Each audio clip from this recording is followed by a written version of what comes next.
The session is now called to order. Everybody is requested to rise for the singing of the national anthem. Bayang magiliw, temas ang silanganan, alam ng puso, sa titik mo'y buhay.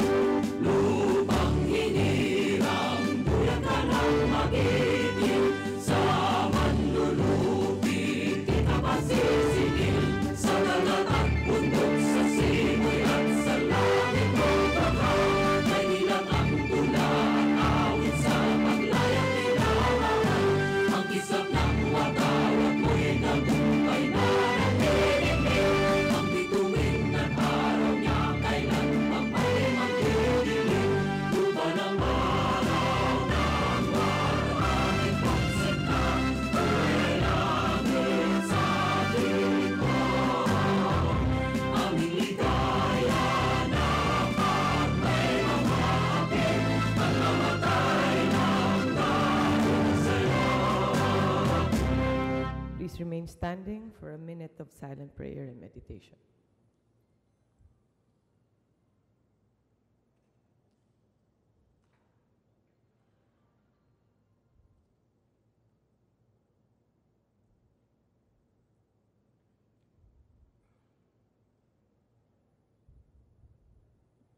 Thank you. Majority Leader.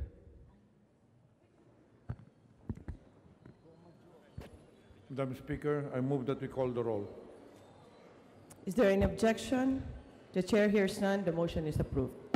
Secretary General is directed to call the roll of members. Roll call of members, honorable representatives. Abaya. Abayon. Abellanosa. Abu. Abueg. Acharon. Akop. Acosta. Acosta Alba.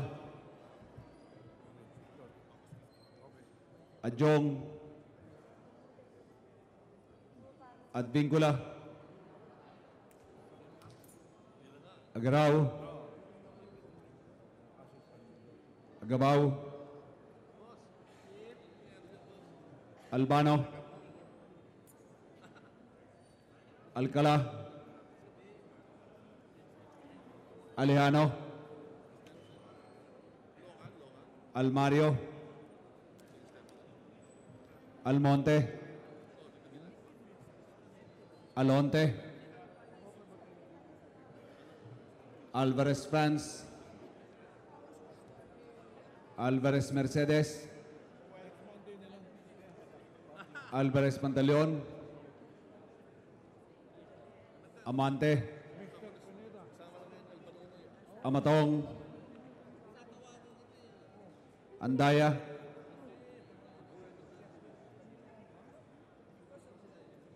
Angara Castillo. Antonino. Aquino Magsaysay. Antonio. Aragones. Arbizon. Arcillas. Arenas. Atienza. Ay, sir. Aumentado. Bagaw, Bagaching, Bagilat, Banal, Barbers, Barsaga, Batawil, Batocabe, Bautista Bandigan, Belaro, Belmonte Feliciano, Belmonte Jose Christopher, Belmonte Ricardo, Benitez, Bernos, Bertiz, Biason, Billones, Biron, Bulilia,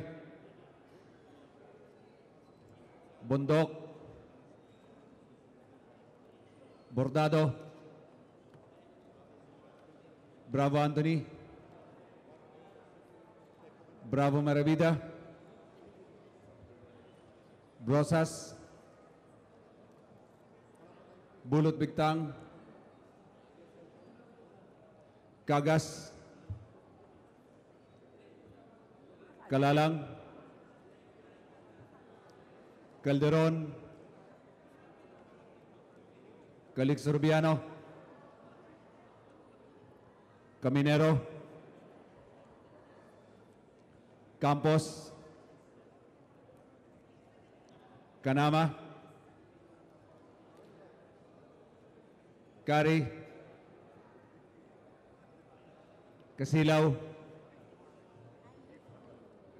Castelo, Caso France, Caso Fredenil, Katamco,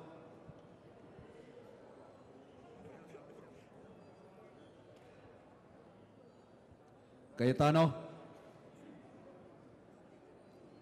Celeste, Seravica, Cirilles, Chavez, Chipeco,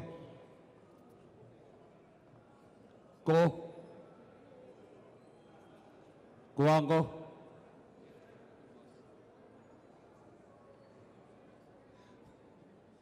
Collantes, Cortés, Cortuna,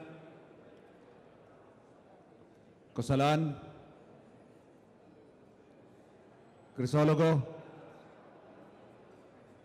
Cuba, Cuaresma, Cueva, Dalipe, Datol, Daza, De Jesus, De Venecia, De Vera, Defensor, Del Mar, Del Rosario, De Loso Montalia, de Maporo Abdullah, de Maporo Khalid, Duavit, Durano, D, Elago, Enverga, Erice, Rigel, Ermita Buain, Escudero, Espina, Espino, Estrella, Eusebio, Ibardone, Fariñas, Fernando, Ferrer Juliet, Ferrer Luis, Feriol, Florendo, Flores,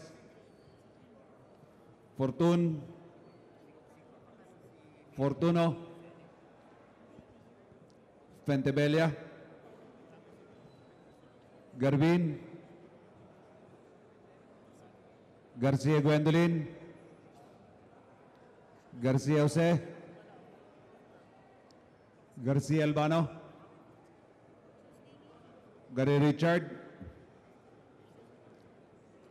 Gary Sharon, Gasataya, Gatchalian, Heron, Goana Cristina, Gomart, Gomez, Gonzaga, Gonzales Alexandria, Gonzales Arroyo Dong, Gonzales Fernando, Goriseta, Gulyas, Hernandez, Herrera D, Hofer, Alasos, Javier, Ko, Konghun, Labad-Labad, Lacson, Lagman, Lanete,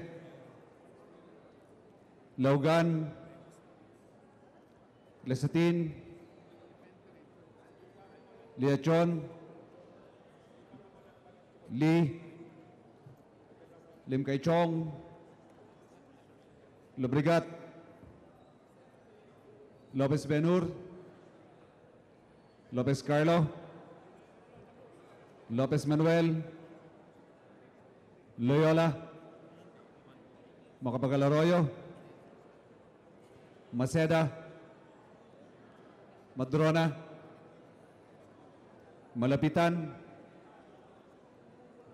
Manalo, Mangawang,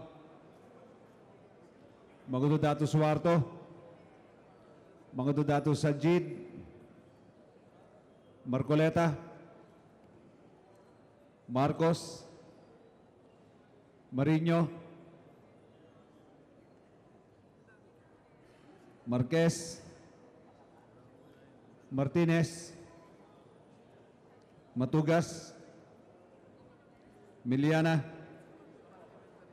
Mending, Mendoza, Mercado,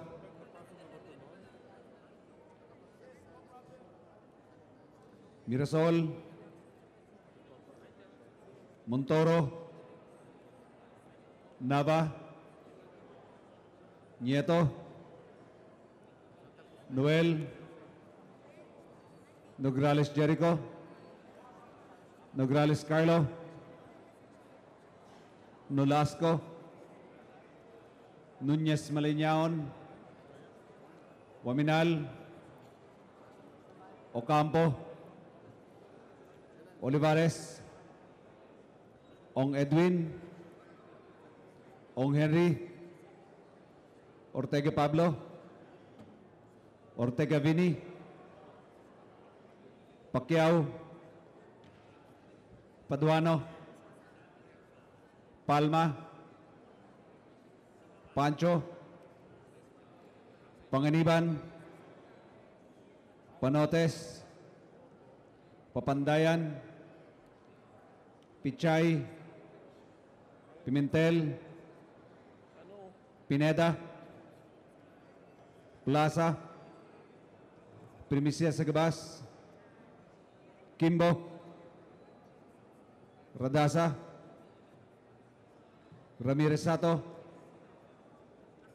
Ramos, Relampagos, Revilla, Roa Puno,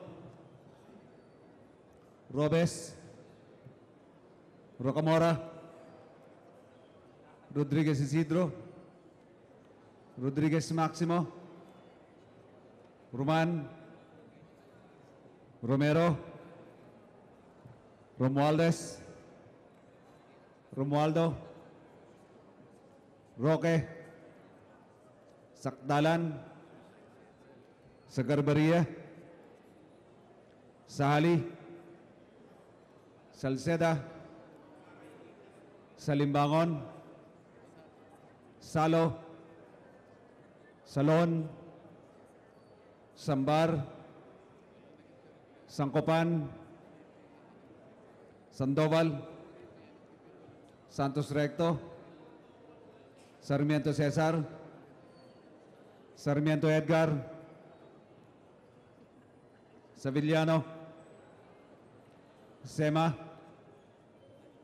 Xiao, Silverio, Singson, Swansing Estrelita, Swansing Horacio, Suarez, Si Alvarado, Tambunting, Tan Angelina, Tan Milagrosa, Tan Shirley, Tejada, Teves, Chanco, Ting, Tiño, Tolentino,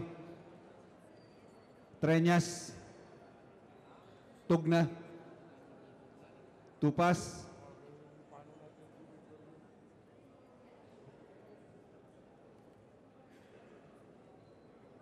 Ti, Umali, Unabia, Ungab, Unico, Uy Juliet, Uy Rolando,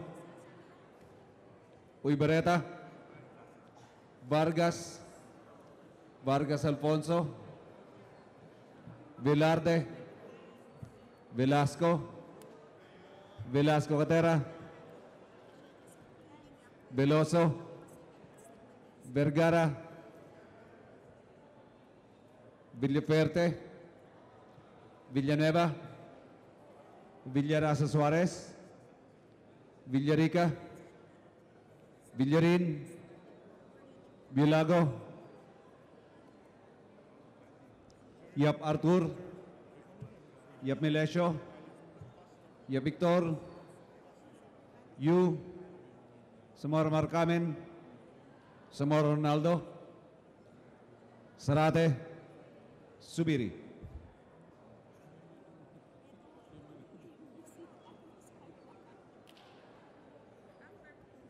Madam Speaker, the roll call shows that 195 members responded to the call.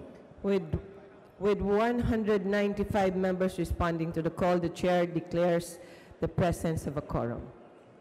Majority Leader. Madam Speaker, Madam Speaker, I move Madam Speaker, here, Honorable Chensa.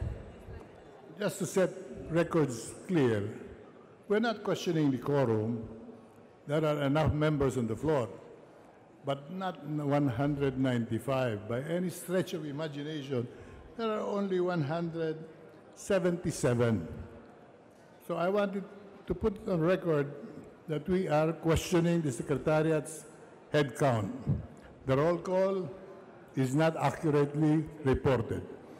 As far as our count is concerned, we have 177 answering the roll call and not 195. Duly noted, Honorable Atienza, and your manifestation is put on record. However, some members are regarded present, considering that they are currently holding committee meetings as of right now. So, Majority Leader. Madam Speaker, I move that we approve Journal Number 11, dated August 15, 2018. Is there any objection? The Chair hears none. The motion is approved. Majority Leader. Madam Speaker, I move that we now proceed with the reference of business and request that the Secretary General be directed to read the titles of bills and resolutions on first reading, as well as communications and committee reports. Madam Speaker. Is there an objection? The chair hears none. Motion is approved. The Secretary General is directed to read the bills and resolutions on first reading for referral to the appropriate committees. Secretary General. Reference of business bills on first reading, House Bill 8104, 8105, 8113, and 8119, renewing the franchises granted to Radio Audience Developers Integrated Organizations, Inc., Beacon Communication Systems, Inc., Cruise Telephone Company, Inc., and Mareco Broadcasting Network, Inc., Representatives Enverga, Singson, Belmonte Feliciano, and Datol. To the Committee on Legislative Franchises. House Bill 8106, granting Philippine citizenship to Mr. Justin Donta Brownlee, Representatives Romero, Pineda, and Aumentado. To the Committee on Justice. House Bill 8107 and 8114, converting Satellite Extension Office of the LTO in Bohol and Pangasinan into regular LTO district offices, Representatives Aumentado and Estrella. To the Committee on Transportation. House Bill 8108, prioritizing the construction of special concrete local road network in areas where the national road network is almost 100% completed, Representative Aumentado. To the Committee on Public Works and Highways. House Bill 8109, prohibiting the use of chlorine in all fishing activities by Representative Aumentado. To the Committee on Aquaculture and Fisheries Resources. House Bill 811, reorganizing the COMELEC offices, Representatives Datol, Suarez, and Belmonte Feliciano. To the Committee on Suffrage and Electoral Reforms. House Bill 8115, converting the municipality of Manolo Fortich in Bukidnon Province into a component city to be known as the City of Manolo Fortich, Representatives Acosta Alba, Flores, Zubiri, among others. To the Committee on Local Government. House Bill 8116, declaring the Tugbo Watershed Forest Reserve situation in Mobo, Masbate Island of Luzon as protected area, Representative Co. To the Committee on Natural Resources. House Bill 8117, institutionalizing preschool education, increasing the monthly compensation of daycare workers, Representatives Nieto, Maceda, Martinez, Malapitan, and Olivares. To the Committee on Basic Education and Culture. House Bill 8118, establishing the School Health and Safety Office in every public school in the country, Representatives Nieto, Maceda, Martinez, Malapitan, and Olivares. To the Committee on Basic Education and Culture. House Bill 8120, prohibiting the manufacture, sale, distribution, and use of rinse-off cosmetics and clothing containing microplastics, Representatives Batocabe, Garbin, and Co. To the Committee on Ecology. House Bill 8122, strengthening the NFA, Representative Savellano. To the Committee on Agriculture and Food. House Bill 8123, requiring government agencies to implement health impact assessments and take other actions to improve the health environment quality of communities, Representative Castelo. To the Committee on Health. House Bill 8124, institutionalizing the NEDA as the independent economic and planning agency of the Philippine government. To the Committee on Representative Zappa. Economic Affairs. House Bill 8125, increasing the age of determining statutory rape and other acts of sexual abuse and exploitation to below 18 years old, Representative Quaresma. To the Committee on Revision of Laws.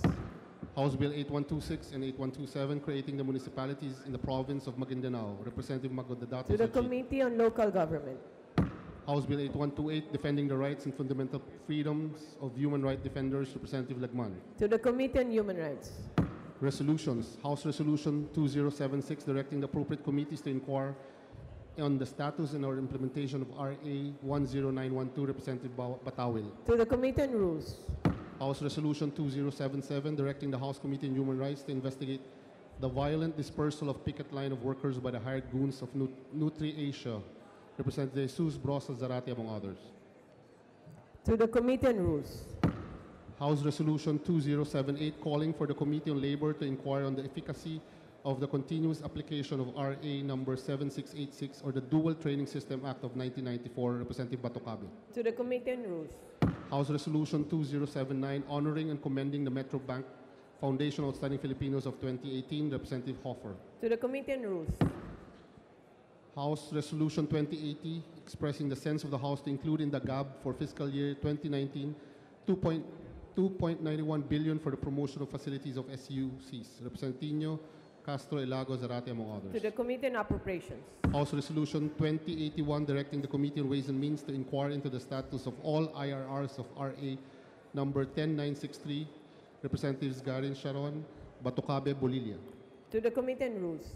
House Resolution 2082 directing the Committees on Good Government, Public Accountability, and Public Order and Safety to investigate the failure of the PNP to obtain the delivery of the mobility and combat assets at cost to be purchased in the amount of 1.347 billion. Representative Savellano. To the Committee on Rules.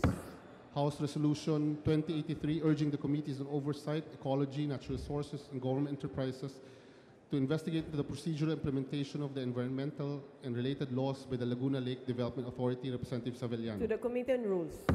House Resolution 2084 expressing the profound condolences of the House to the family of former Representative, National Security Advisor Roylo S. Goles, Representatives Macapagal Arroyo and Diane Suarez. To the Committee on Rules. House Resolution 2085 expressing the profound condolences of the House to the family of Manuel Swigan Agyao, former representative of the Lone District of Kalinga during the 14th, 15th, and 16th Congresses, Representatives Macapagal Arroyo and Diane Suarez. To the Committee on Rules. Messages from the Senate. Message dated August 14, informing the House that the Senate even days passed with amendments House Bill 990. To the Committee on Local Government. Messages dated August 14, informing the House that the Senate even date passed with amendments House Bill numbers 6741, 6065, and 6715. To the Committee on Higher and Technical Education. Message dated August 14, informing the House that the Senate even date passed the following House Bills: 6995, 7175, 7176, 7177, 7178, 7240, 7241, 7242, and 7243 without amendments. To the Committee on Rules. Messages dated August 14 and 15, informing the House that on even date, the Senate designated Senators Poe, Recto, Escudero, Villanueva, and Aquino IV as conferees to the BICAM Conference Committee on the disagreeing votes on House Bill numbers 4136, 5349, 5635, 5716, 6314, and 5556. To the Committee on Rules. Message dated August 15, informing the House that on even date, the Senate approved the Conference Committee report on the bicameral conference on the disagreeing votes on House Bill numbers 4136, 5349, 5635, 5716, and 6314. To the Committee on Rules. Committee reports. Report number 823 by the Committee on Transportation and Appropriation on House Bill number 6326. To the Committee on Rules. Report number 824 by the Committee on Overseas Workers Affairs on House Bill 8110. To the Committee on Rules. Report number 825 by the Committee on Revision of Laws on House Bill 8112. To the Committee on Rules.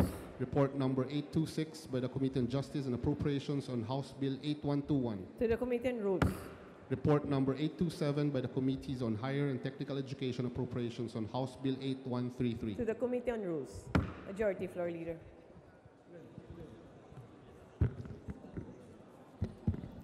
Madam Speaker, as requested by Women's Party List Representative Emmy De Jesus and Representative Arlene Brosas, together with the Chair of Women, Gender and Equality, Representative Bernadette Herrera D., we would like to acknowledge the following advocates of maternity leave bill from different organizations as our plenary guests. As Please follows. rise as your organization or names are announced. Okay, to start with, Kilusan ng Manggagawang Kababaihan,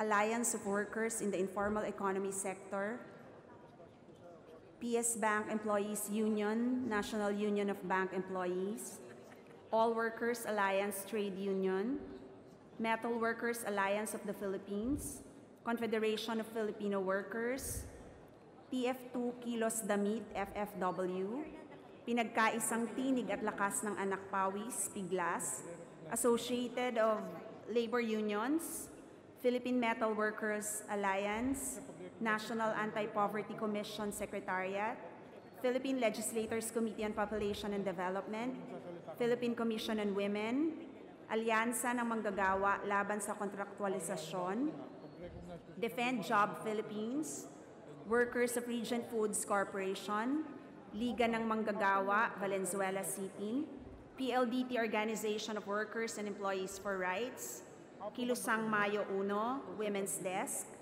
Kilos ng Manggagawa, Kilos na Manggagawa, Center for Women's Resources, Breastfeeding Pinay, and Industry All. Please rise. Welcome to the House of Representatives. Majority Floor Leader. Madam Speaker, I move that we now proceed to the consideration of measures under the calendar of business. Is there any objection? Hearing none, motion is approved. Madam Majority Leader. Speaker, under the calendar of unfinished business, I move that we resume consideration of House Bill number 4113 as contained in Committee Report number 13, submitted by the Committee on Women and Gender Equality. And for the purpose, may I ask that the Secretary General be directed to read the title of the bill. Is there any objection? Hearing none, motion is approved. Secretary General. House Bill 4113, an act increasing the maternity leave period to 100 days for female workers in the government service and the private sector, and granting an option to extend for an additional 30 days without pay. Majority Leader. Madam Speaker, the parliamentary status of the bill is that it is in the period of sponsorship in debate. I move that the chairperson of the committee, Representative Herrera D., be recognized. Is there any objection? Hearing none, motion is approved. Honorable Herrera D. is recognized. Please proceed. Thank you, Madam Chair. I'm ready to continue with the period of interpellation. Madam Speaker, I move that we recognize Representative Arnel T. from the party list LPGMA for his interpellation. So moved, Madam Speaker. Honorable Arnel T. of LPGMA party list is recognized. Please proceed. Thank you, Madam Speaker. The parliamentary status last session is that this representation asked the sponsor if he's willing to amend two provisions of the said bill. Yes, Madam Presiding Officer, and I already agreed on the first suggestion of Representative T on limiting it to 4 pregnancies. We accepted that. And the other one is the deletion of Section 5C, and we will be accepting it also in the committee amendments. Thank you, Madam Speaker. Now, for consistency in the for the period of amendment, I'd like to go to the journal number 11 under page 12, because on the answer of the sponsors during the interpellations that the sponsor said that ECOP eventually interposed no objection. If possible, that the sponsor can read the whole paragraph of the ECOP comment, so that for the consistency of this amendment, because this comment of ECOP will be the basis of deleting Section 5C, Madam Speaker. What do you want me to do, Madam Chair? Because last time when the sponsor read the ECOP's comment, it only indicates that the ECOP has no objections, but in fact, there are 2 or 1 objections that that indicates that Section 5C is not part of their agreement that they will be supporting the bill. Madam Presiding Officer, because eventually, with their letter, they really interposed no objection, but they had their reservation. We had the letter interposing no objection. And that is all that we have in the committee. But I think you said that they submitted a letter stating that they had reservations in that exact provision. Madam Speaker, maybe I must have to read the whole paragraph of the ECOP comments, so that for the basis of the period of amendment, because this indicates their desire to object on the said paragraph or sections that is now agreed by the sponsor to be deleted. Yeah, we just want to be formally read the comments of ECOP, if it's possible, Madam Speaker. I have no objections to that, Madam Chair. Okay. Under number 2 of ECOP's comment, In this connection, considering that the this is part of what the sponsor states that ECOP has no objection. This is the continuation of that paragraph. In this connection, considering that the Philippines is a member of the International Labor Organization, we take notice of ILO Conventions number 83, the Maternity Protection Convention 2000, which prescribe the following core provisions, which is, I just go to the letter C. Maternity leaves benefits shall be provided through compulsory social insurance or public funds.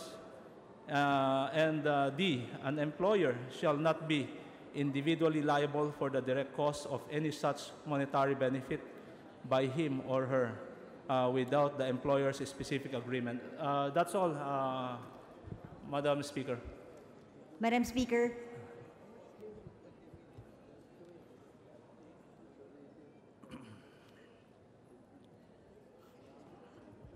Honorable Herrera D. thank you. Thank you for enlightening us, Madam Speaker. That's why we are amenable to deleting it during the period of amendments.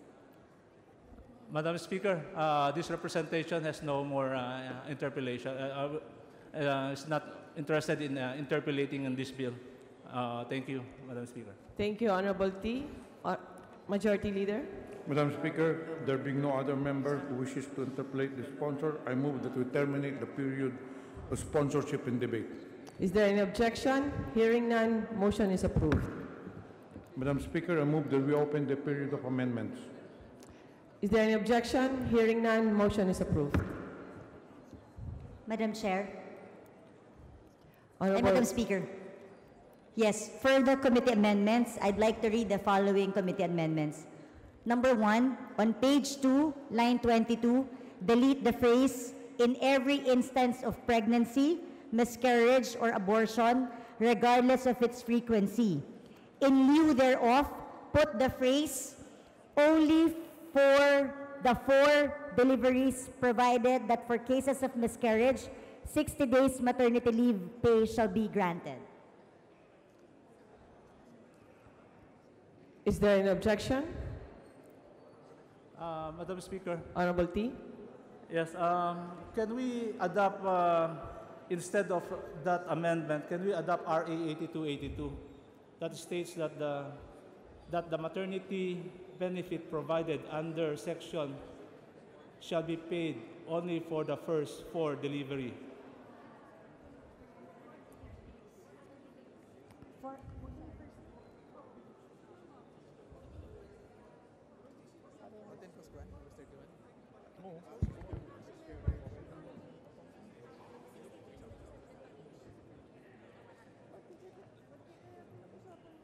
Can we have a few minutes suspension? Majority Leader.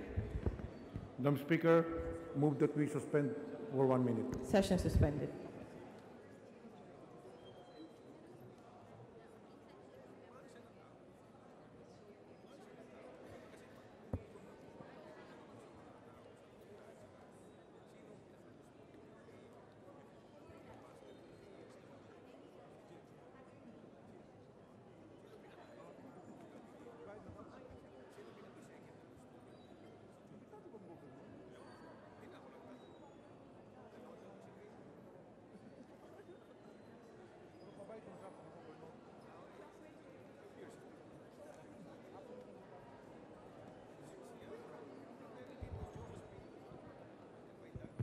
Madam Speaker, I move to resume session. Session resumed. Majority Floor Leader. Madam Speaker, I withdraw my objection. Madam Speaker, may I proceed? Please On proceed. second amendment of the committee, on same page, line 34, insert a new paragraph which shall read as follows. Maternity leave of 60 days with full pay based on her average weekly or regular wages shall be granted for miscarriage. Is there any objection? Hearing none, the motion is approved. Third amendment, Madam Speaker, on same page, line 37, insert the following phrase after the word delivery, which shall read as follows.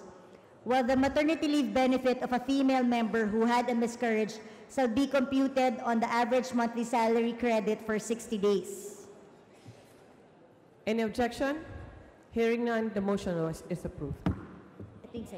On page 3, delete lines 15 to 32.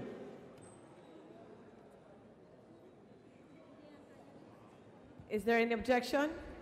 Hearing none, motion is approved. On page 3, line 38, delete the comma after the word childbirth and put the conjunction or. There any objection? Hearing none, motion is approved. On the same page, line 38, delete the phrase or abortion before the word after. Any objection? Chair hears none, motion is approved. On page 3, line 39, delete comma after the word childbirth and put the conjunction or. Is there any objection? Chair hears none, motion is approved. On the same page and line number, delete the comma after the word miscarriage. Any objection? Chair hears none, motion is approved. On the same page, line 40, delete the phrase or abortion before the word occurs. Any objection? Chair hears none, motion is approved. On the same page, line 41, put a comma after the word accrued and add the following phrase. Provided that such period is not applicable when the employment of the pregnant woman worker has been terminated without just cause, in which case the employer will pay her the full amount equivalent to her salary for 100 days based on her average weekly or regular wages, in addition to the other applicable daily cash maternity benefits that she should have received had her employment not been illegally terminated. Any objection? Chair hears none, motion is approved. On page 4, line 33, after section 14, insert a new section which shall read as follows. Appropriations. The amount necessary to implement the provisions of this act shall be included in the Annual General Appropriations Act. The GAD fund of the local government units and national agencies may be a source of funding for the implementation of this act. Any objection? Chair hears none, motion is approved. The succeeding sections shall likewise be numbered accordingly. Any objection? Chair hears none, motion is approved. On page 4, lines 43 to 45, delete the phrase Section 11, Rule 6 of the Omnibus Rules implementing Book 5 of the Executive Order 292 or the Revised Administrative Code of 1987. Any objection? Chair hears none, motion is approved. And lastly, Madam Chair, all amendments shall be subject to style. Any objection? Chair hears none, motion is approved. Majority Floor Leader. Madam Speaker, there being no other committee amendments, I move that we now proceed to consider the individual amendments. Any objection? Chair hears none, motion is approved. Madam Speaker, there being no member who wishes to introduce individual amendments, I move that we close the period of individual amendments.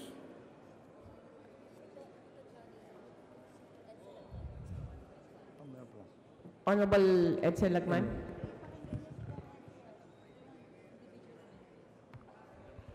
Thank you, Mr. Speaker. Madam Speaker. On page 4, line 25, we propose the inclusion of a new provision. It shall read as follows. Section 14.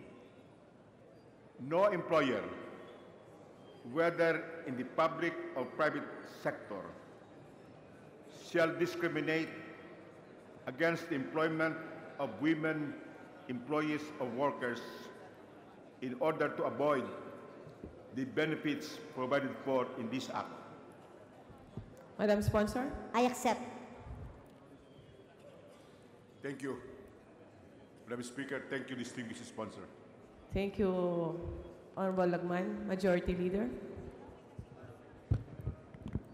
Madam Speaker, there being no member who wishes to introduce individual amendments, I may move we close the period of individual amendments. Is there an objection? Hearing none, motion is approved. Madam Speaker, I move that we vote on second reading House Bill number 4113. So move, Madam Speaker.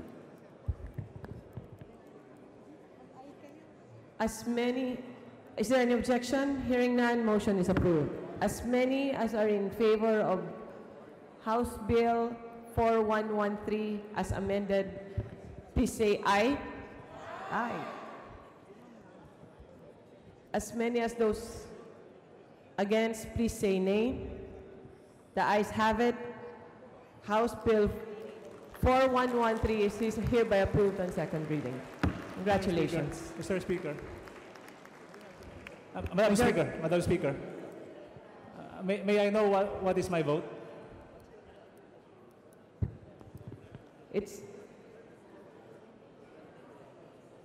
The votation has been done through ayes and nays.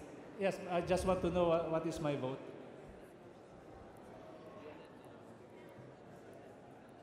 The proceeding was done through ayes and nays, and it is through the perception of the speaker whether the ayes or the nays have it. There is no individual recording of the vote. Thank you, Madam Speaker. Thank you, Honorable T. Majority Leader. Madam Speaker, before we proceed on the next item of our agenda, may I acknowledge the presence of the guests of Representative Yanda Bulilla, members of the Empowerment Reaffirmation of Paternal Abilities, ERPAT, of Padre Garcia, Batangas, headed by Federation President Virgilio de Maculangan and Municipal Social Welfare Development Officer Wilma Galela. Madam Speaker. Please rise. Welcome to the House of Representatives. Majority Leader. Madam Speaker, I move that we resume consideration of House Bill number 803 as contained in Committee Report number 818 submitted by the Committee on Ways and Means, and for this purpose may I ask that the Secretary General be directed to read the title of the bill. Is there an objection? Hearing none, motion is approved. Secretary General.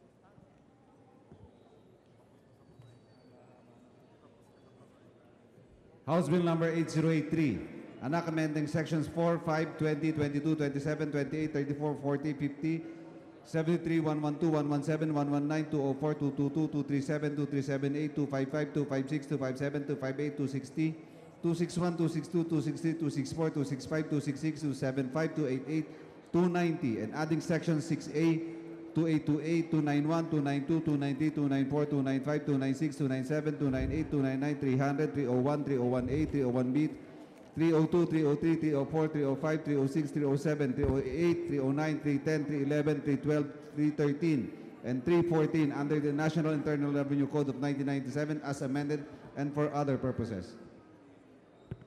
Majority Floor Leader. Madam Speaker, the parliamentary status of the bill is that it is in the period of sponsorship. I move that the chairperson of the committee, Representative Kua, be recognized. Is there an objection? Hearing none, motion is approved. Representative Kua is recognized. Please proceed. Thank you, Madam Speaker. We are now ready to answer questions. Majority Floor Leader. Madam Speaker, I now move that we recognize Representative Romero Kimbo for his interpellation.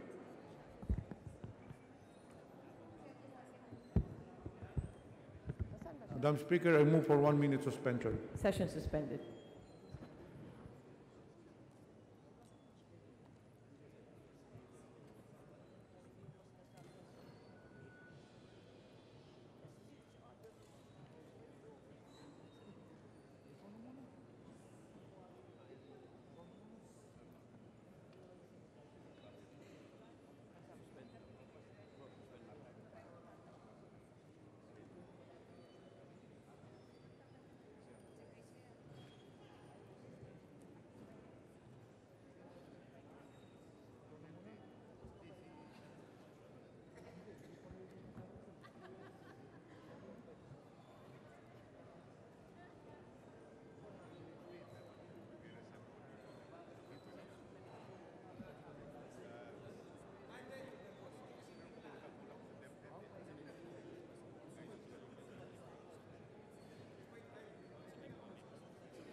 Madam Speaker, I move that we resume session. Session resumed. Madam Speaker, I move that we recognize Representative Arnel T. Representative Arnel T. of LPGMA is recognized. Please proceed. Thank you, Madam Speaker. Will the sponsor yield to some questions? Yes, Madam Speaker. Mr. Sponsors, this proposal, 8083, is the Train 2, and this is about the corporate tax. So, question is that how many percent is the target of this bill for the corporate tax? Currently, Your Honor, ang target po natin is to lower the currently 30% corporate income tax to a level of 20% within 10 years. Will this bill that will become a law can make us more competitive? Yan ang paniwala natin, and that is the objective of the bill, to make the Philippines more competitive in terms of attracting investments and creating jobs. Maliban doon sa pagiging competitive ng ating bansa sa paghihikayat ho ng mga investors, ano pa po ba ang nakapaloob dito sa nasasabing proposal na House Bill 8083?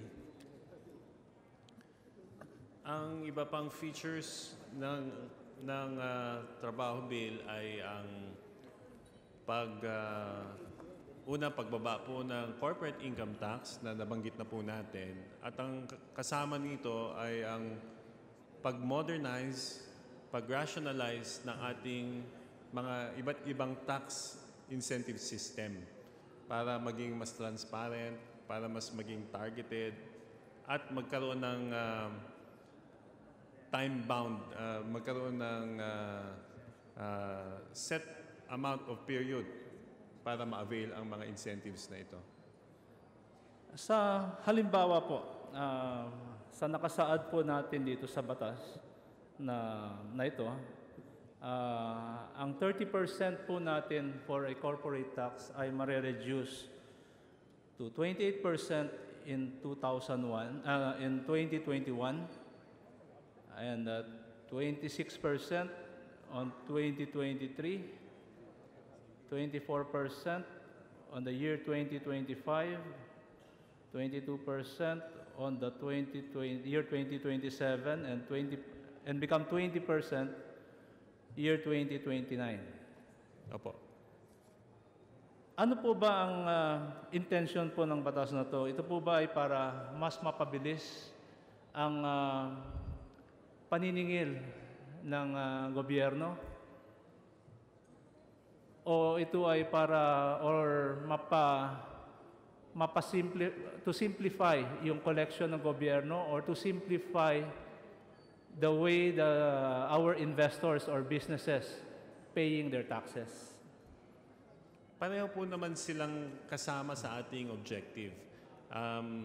Sa buong Southeast Asia po kasi, ang Pilipinas ang pinakamataas na corporate tax rate at 30%, at gusto nating in a manageable way to lower this down to 20% para sa ganun maging competitive ang ating bansa. Itong corporate income tax rate po ang pinapasan na buwis ng ating mga kumpanya, at 95% po dito ang ating mga small, medium, and micro enterprises na nagbabayad ng 30% ngayon. Ano po ang dahilan kung bakit ginawa po nating staggered ang pagbababa po ng corporate income tax? Kung bakit ginawa pa natin 10 taon? Bakit hindi na lang gawin natin isang beses na 20% sa susunod na taon ang ating corporate income tax? Kung titingnan niyo po, marami pong iba't ibang panukala dito. At doon sa different versions, merong nakakabit yung pagbaba ng corporate income tax rate sa level of improvement in collections ng ating revenue collectors, ng BIR at ng customs. Meron din namang version na isang taon, every year, ibababa natin ng 1%. So, sa pag-uusap at talakayan with the Department of Finance, so far, ito ang pinaka-workable solution dahil mas predictable po at yung mga kumpanya, mapaplano nila ang kanilang fiscal year at maaari nilang ma-forecast ang kanilang mga tax implications o yung mga babayaran nilang buwis sa gobyerno. Kaya po naging ganito ang ating current version ng ating panukala. So sa pananaw po ninyo, ang atin pong pagbawas ng ating corporate income tax sa loob ng 10 taon ay mas magbebenepisyo po ba as a whole ang ating ekonomiya base sa pagpasok ng mas maraming investor or dahil sa pangangailangan ng gobyernong makasingil pa rin ng sapat na pangangailangan na gastusin ng ating bansa? Ito pong ang original design ng ating trabaho bill ay revenue neutral. At kung titingnan natin ang draft nito, wala po tayong ini-introduce na buwis sa anumang bilihin. Wala po siyang inihahandang pag-angat ng buwis sa mga consumer goods na binibili ng ating mga mamamayan. So, kung sakali man mababawi ng gobyerno ang ating foregone revenues as a product of lowering our corporate income tax, it will be by rationalizing the fiscal incentives. Yung mga tax expenditure na binibigay ng gobyerno taon-taon sa mga industriyang hindi na nangangailangan ng incentives, ang siyang pamamaraan ng gobyerno na mabawi kung ano man ang mawawalang income sa buwis sa pagbaba ng corporate income tax. Sa pananaw po ba ninyo, Ginoong Sponsored, itong ating ginagawang pagbaba ng ating corporate income tax sa loob ng 10 taon at wala nga tayong i-introduce na bagong panukalang buwis, pero meron ho tayong pagkukunan ng mga ibababa natin na corporate income tax. Saan ho natin kukunin ito, Ginoong Sponsor? Saan po kukunin? Habang binababa natin ang ating corporate income tax taon-taon or every 2 years, at sabi nga ninyo, wala tayong i-introduce na bagong buwis, saan ho natin kukunin ngayon itong kakulangan o yung mababawas sa ating sisingilin dahil bumababa ho yung ating corporate income tax, saan ho natin kukunin ngayon itong mga kakulangan na yan? Yung pambawi ng gobyerno ay sa pagbabawas sa ating tax expenditure, sa mga insentibo na binibigay ng gobyerno sa mga malalaking kumpanya na maaaring hindi na kailangan bigyan ng incentive ang mga industriya na iilan. At dahil babawasan natin ang tax expenditure, yun po ang kapalit o magiging magbabalanse doon sa foregone revenue sa pagbaba ng ating corporate income tax. Halimbawa po, gusto ko hong maliwanagan kung ano-ano po ba ang mga malalaking sektor or industriya na tatanggalan ho natin ng other incentives or insentibo para ho tayo ay makabawi o makadagdag doon sa tatanggalin nating pagbubuwis sa mga corporate income tax. Pwede ho bang makapagbigay ng mga halimbawa? Hindi po kasi natin intensyon na alisin lahat ng incentives by industry. Ang intention po natin ay magkaroon ng iisang framework or isang platform kung saan ang lahat ng ating mga investors ay magkakaroon ng iisang menu of investment incentives. Para sa ganon, mas madaling maging transparent ang sistema, ma-monitor ng gobyerno kung ang bawat kumpanya ba ay nangangailangan pa ng incentives o hindi na po. It will not be targeted against any industry. It has never been targeted against any particular industry. In fact, sa bawat industriya, sa bagong sistema, maaaring in one industry, if one company is deserving of incentives dahil siya ay lumalago at nag-i-invest ng patuloy ng kanyang kapital at patuloy na lumilikha ng trabaho, maaari siyang magpatuloy at mag-renew sa kanyang scheme of incentives.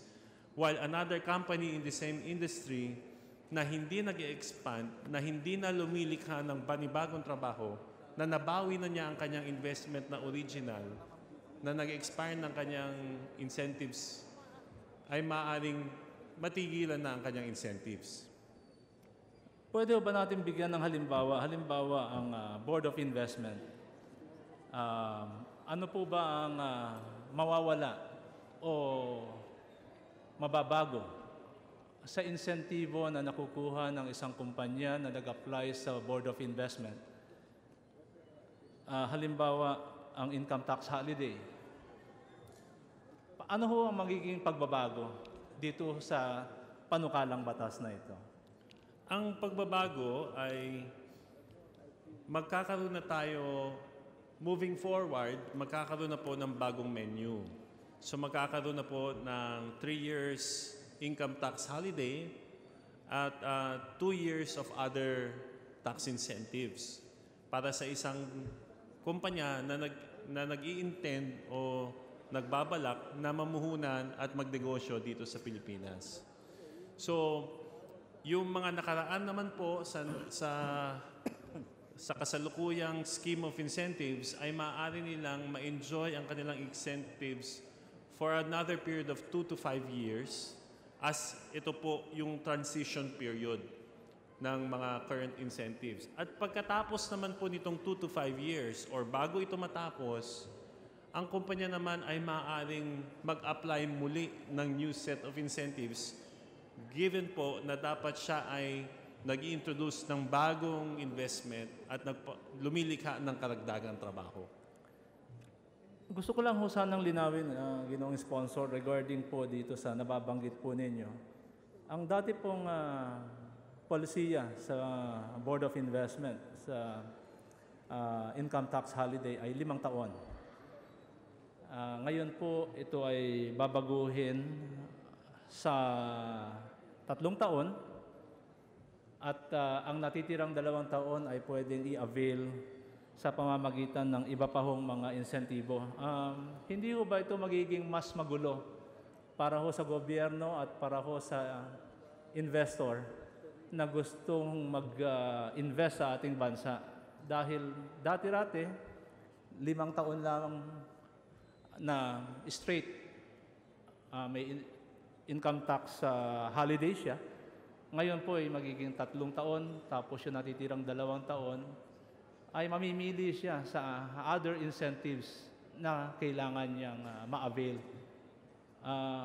Ito po ba ay makakabuti in terms of doon ho sa sinasabi natin na magpapagaan sa ating gobyerno, sa BIR, sa paniningil, dahil it will simplify everything. At ganun din doon sa negosyo o negosyante o isang company na nag-a-avail nitong mga insentibo upang magbigay sa kanya ng magbibigay sa isang company na mag-invest sa ating bansa. So, Ito pong sa naniniwala tayo na ang ating panukala ay makabubuti sa gobyerno dahil ito po ay magbibigay linaw sa dinami-daming industriya na ngayon po ay nag-i-enjoy ng incentives. Hindi naman po lahat. Nakikita naman po natin na maraming industries na deserving at yung iba nga kailangan pang bigyan ng additional incentives. Pero meron din mga ibang kumpanya, iilan, na hindi na nangangailangan ng incentives. Kaya nga po, with the new scheme, with the new framework of the incentives giving, magiging mas maliwanag at magiging transparent sa gobyerno at makikita ng gobyerno kung anong incentives ang tama, anong kumpanya ang nagpe-perform, anong mga kumpanya ang hindi nangangailangan ng incentives.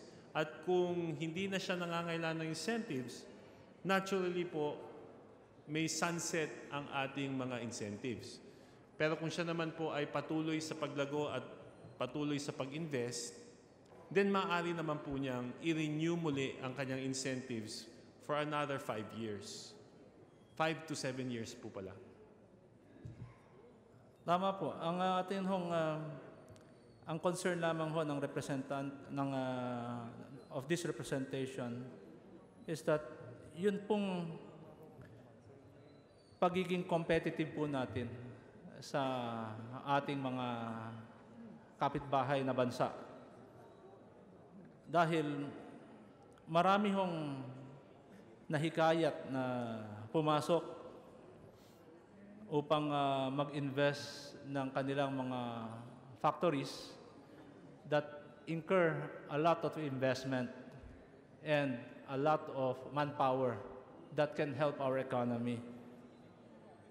Alam po naman natin na ang ating mga bagong negosyong pumapasok sa kahit na anong bansa, may panahon na kailangan gugulin para ho ito ay umpisang magkaroon ng magandang hanapbuhay or magkaroon ng maging profitable. Ang tanong ko ngayon is, with this bill, natatanggalin po natin at babawasan natin ang 5 taon sa 3 taon, and at the same time, hindi naman ho nila fully utilize or use yung ating bagong corporate income tax dahil ito po after 10 years pa po bago nila fully avail yung 20%.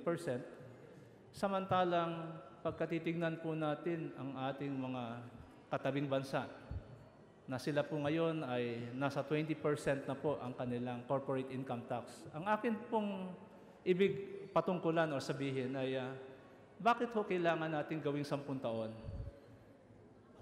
Kung kaya naman natin iklian, dahil nakikita ko po na ang pagiging competitive po natin ay magkakaroon ng effect sa mga investor na nagnanais pumasok sa ating bansa.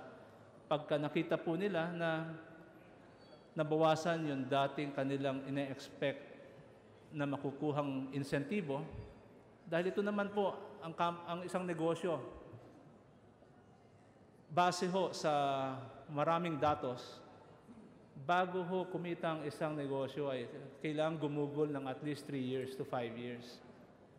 At yun pong mga insentibong ibinibigay po ng ating bansa ay isang malaking tulong para sa kanilang pagpasok. Masasabi ko po na tama ho, maganda ang ating panukala na gagawin natin 20% ang ating hong corporate income tax. Pero ang akin lang hong pangamba ay masyado hong mahaba.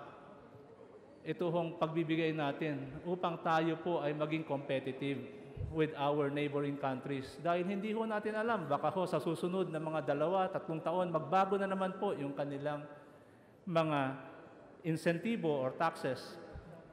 Paano ho tayo makakahabol?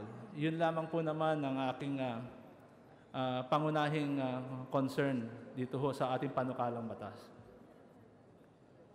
Tama po yun. Ah, ang hindi tayo nagkakaiba ng pananaw na mas maagang ibaba ay mas maganda. Dito po sa ating current version, meron tayong nilagay na acceleration process. So, ang ibig sabihin lang po nun, kapag ang may gobyerno ay, kumbaga, nag-excel ang gobyerno sa pagkokolekta ng buwis, maaaring bumilis din ang pagbaba ng corporate income tax ahead of schedule. So meron po tayong provision dito na maaaring i-accelerate ang pagbaba nito. It may be shorter than 10 years if our government is able to realize more collections and realize more savings. So meron hong mga panukalang mag-accelerate po niyan, pero ano po ba ang mga kondisyon? Kagaya po ng sinasabi natin, that we have to accelerate or if we have a good collection or enough savings. Pero alam po naman natin that sa laki po ng ating pangangailangan ng ating bansa para sa infrastruktura, kadalasan po hindi sumasapat yung ating koleksyon. Naisin man ng ating mga departamento ng gobyerno na kumolekta, ayusin ang koleksyon, pero base po doon sa ating taon-taon na nakakamit nating koleksyon na hindi sasapat doon sa ating pangangailangan. Ang aking pangamba, baka ito pa ho ang makapagdagdag ng problema sa atin na kung nabawasan ang ating mga mag-i-invest o magnanais na mamuhunan sa ating bansa, ay lalo po tayong magkaroon ng problema sa koleksyon. Sa pag-aaral po natin at kung maaari kong ibahagi sa inyo sa isang private conversation ng isang opisyal na ating Board of Investments, nabanggit nga po niya sa akin na meron daw po silang mga potential investors na pumipreno muna sa kanilang investment dahil hinihintay nila yung panibagong set of incentives dahil naniniwala sila na mas targeted at mas akma sa kanilang investment yung bagong set of incentives. Kaya nga po sa ating pananaw, dahil sa pagdadialog din natin with the stakeholders, kailangan lang po natin sigurong liwanagin na ang bagong set of incentives ay talagang mas maganda kaysa sa current set of incentives. Sa bago pong set of incentives, meron tayong tinatawag na double deduction. Ibig sabihin, kapag ang kumpanya ay namuhunan sa larangan ng science and technology or innovating their product, itong investment o gastusin ng kumpanya in that field ay maaari niyang ibawas sa kanyang taxable income ng doble. Meron din po tayong additional 50% deduction on labor. Ibig sabihin po, kung ang isang kumpanya ay nagpapasweldo ng 1 milyon sa kanyang mga manggagawa, ang pwede niyang ibawas sa kanyang taxable income is 1.5 million pesos. So, ini-incentivize po natin yung mga activities na sa tingin natin makakabuti sa ating mga kababayan. Ang layunin natin dyan ay ang kumpanya ay taasan ng kanyang mga sweldo dahil doble ang kanyang deduction dito. Kaysa titipirin niya ang manggagawa, gaganahan siya na iangat ang mga sweldo ng kanyang mga manggagawa. Tama po kayo dyan, ginoong sponsor, pero tandaan po natin na ang minimum wage po ng ating bansa ngayon ay hindi na ho nagkakalayo to sa minimum wage ng katabi natin mga bansa. Halimbawa, kung ang atin hong titingnan kung ano ang minimum wage natin dito ngayon na nagkakahalaga ng 514 sa NCR, halimbawa ang Thailand or ang Vietnam. Ang Vietnam is almost lower by 100 pesos if you compare our minimum wage. The same thing with Thailand. Thailand is almost the same as our minimum wage. So, maliban po doon, as much as I want to give an increase of salaries and wages to our employees. The problem is, tayo po ay napapalibutan ng mga katabi nating bansa na aktibo po sa paghihikayat ng maraming mga company. At sila po mismo ay nagtayo ng maraming economic zones at napakaraming mga pribilehyo na ibinibigay. Halimbawa na lang po, ang isang bansa na katabi natin na mas sa pananaw ko ay mas malayo na yun ang ating narating. Halimbawa, ang Vietnam. Ang Vietnam ngayon, pag ikaw ay pumunta ron, ikaw ay sasalubungin, dadalhin sa isang one-stop shop, ikaw ay patitirahin sa isang magandang matitirhan habang inaayos ang mga dokumento ng iyong investment. Yun pong mga ganong mga galaw upang sa paghihikayat po ng kanilang mga investor ay hindi ho dapat natin itong sa walang bahala dahil darating ho ang isang araw at tayo ay magigising na lang na mas marami na hong lumipat na mga investor sa mga bansang kung sila ay makapag-imbita ay napakaganda ng mga insentibong ibinibigay. Naunawaan natin at napakaganda na inyong punto na dito sa mundo ngayon, hindi tayo nag-iisa o nagsosolo. At kailangan tayong makipagsabayan sa ating mga kapitbahay, which is also isa sa mga pangunahing dahilan na nakikita nating panahon ng ibaba ang ating corporate income tax. Aminin natin na medyo may katagalan ito, ngunit to be prudent o para maging maingat sa pagbaba nito, minabuti ng ating panukala na idahan-dahan para maiging maiplano rin ng gobyerno ang pagbawi nito o pag-survive ng ating fiscal health. So, yun po ang dahilan kung bakit natin ginagawa ito. At sang-ayon naman tayo at kinikilala natin ng importansya na tayo ay dapat tumingin sa ating mga kapitbahay in order to be able to deliver on the objective na gusto nga natin maging mas competitive bilang destination ng investments ang ating bansa. Pareho po tayo ng pananaw sa pagsisiguro na ang ating bansa ay kailangan maging competitive. At tama po kayo, maliit ho ang mundo ngayon para ho sa paghihikayat ng mga bagong investors. Investors na makakapag-create ng mas maraming trabaho, investors na makakapagtayo ng mga structures, permanent structures, factories na pakikinabangan po natin sa mahabang panahon.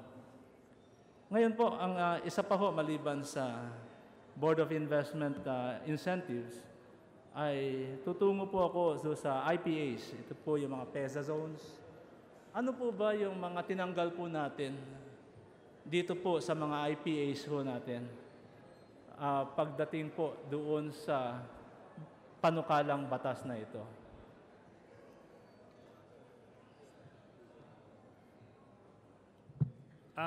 Hindi naman po natin inalis ang mandato ng ating mga investment promotion agencies. Patuloy silang magpo-function, patuloy po silang maghihikayat ng investors sa kanilang mga lugar at sa kanilang mga industriyang sinusuporta. Ang nilagyan lang po natin dito ay ang pagiging time-bound. Nilagyan lang po natin ng klarong linya kung hanggang saan ang duration ng kanilang incentives. Ganun pa man, kahit po sila ay may deadline, maaari nga po nilang i-renew ang incentives nila.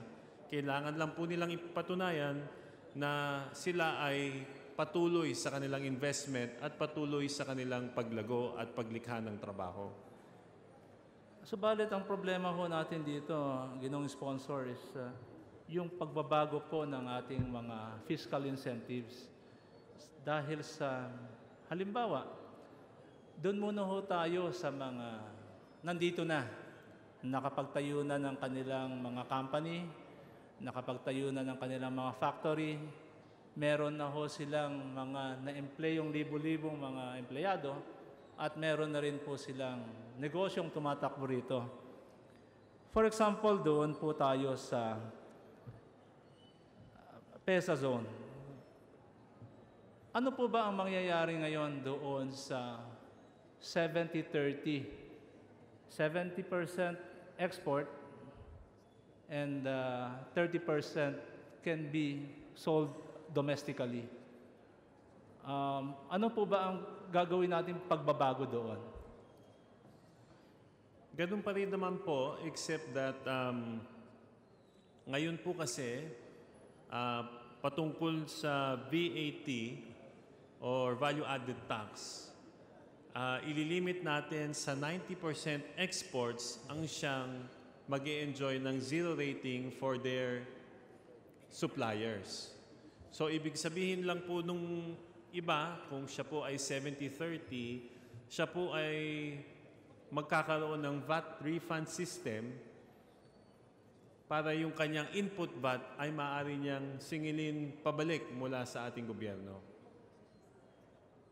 Ang tanong po, pagdating ho sa tax credit, gaano ba katagal bago ho makuha o makolekt ng isang company o isang nagnenegosyo after niyang mapatunayan lahat ng kanyang mga produkto ay naibenta niya, export? Dahil sa kasalukuyan, ang nararamdaman ng mga negosyante na outside of the PESA, kung sila man ay nagnanais na pumasok ang kanilang pagnenegosyo sa export, napakatagal po bago nila makuha yung tax credit o yung pagbalik ng value-added tax. Dahil itong panukalang ito, ang akin hong interpretasyon ay binabawas na po natin ang mga insentibo sa isang PESA zone at gusto ho natin maging competitive ang buong bansa, ang buong mga kumpanyang nagnenegosyo sa ating bansa by reducing their tax, corporate income tax, and also encourage them to go export and support them. But the problem is, yun pong value-added tax ang isa po na dahilan kung bakit hindi po tayo nagiging competitive sa ating mga export business. Dahil sa bawat produktong ibebenta po nila ay may 12% na nakapataw na hindi ho nila alam kung kailan ho nila ito masisingil sa gobyerno. Kaya po, marami ang pumupunta ho sa PESA zone. Ngayon, ang katanungan ho dyan is, many of the IPAs area, ang primary reason kung bakit ho sila pumapasok sa mga economic zone or PESA zone is because of that 70-30.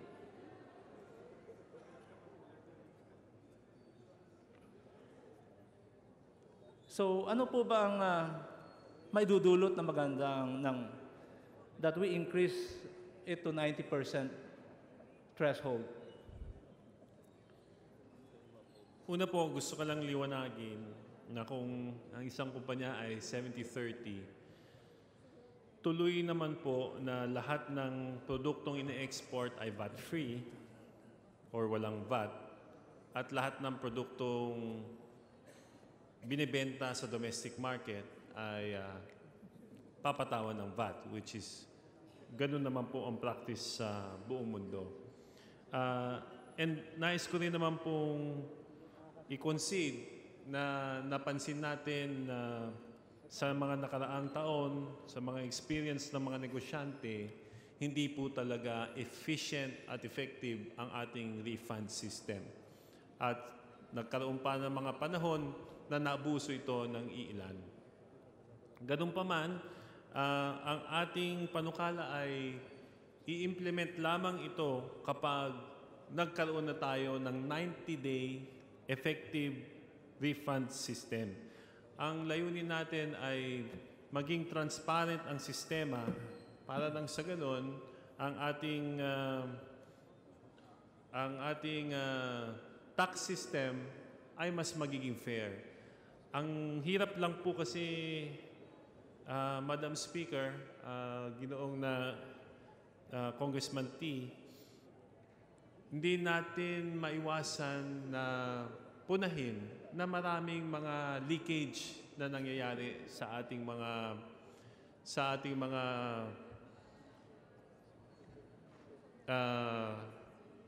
teritoryo na kung saan nangyayari itong mga tax-free incentives. So, kaya po tayo ay lumilikha ng mga sistema para masugpo ang mga leakage na ito at talagang yung mga ini-export lang po ang ating isasalba mula sa VAT at yung mga talagang nagbebenta naman sa domestic market ay dapat magbayad talaga ng VAT. Sumasangayon po ako doon, mga ginoong sponsor, sa inyong posisyon. Subalit ang tanong lamang ay, ano po ba ang timeline natin for us to realize from the department concerned yung sinasabi nating 90 days refund?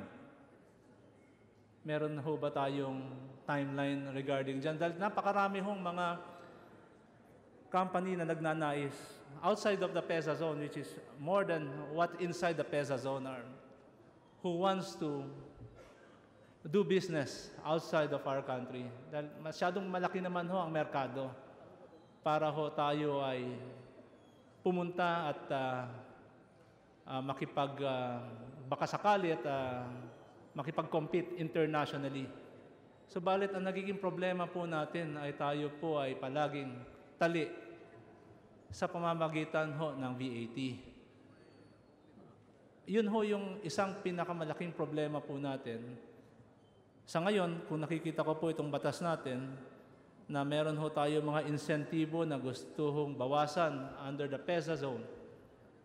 Ang tanong, saan ho pupunta ngayon itong mga parating at existing companies that's us enjoying the incentives of the PEZA zone?